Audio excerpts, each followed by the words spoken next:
Meaning of growing pains.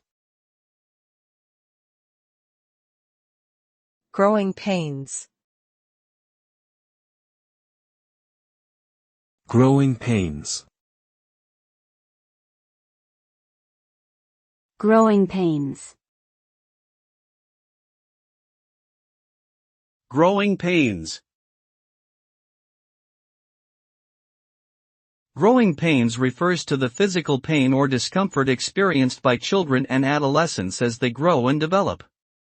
This term is also used metaphorically to describe the challenges and difficulties experienced during periods of growth, change, or transition in one's life. These growing pains can manifest in various aspects of life, including relationships, career, and personal development. While they can be uncomfortable, navigating through these challenges can lead to valuable lessons, growth, and a greater sense of resilience. Ultimately, growing pains are a natural part of the human experience and can lead to positive outcomes in the long run.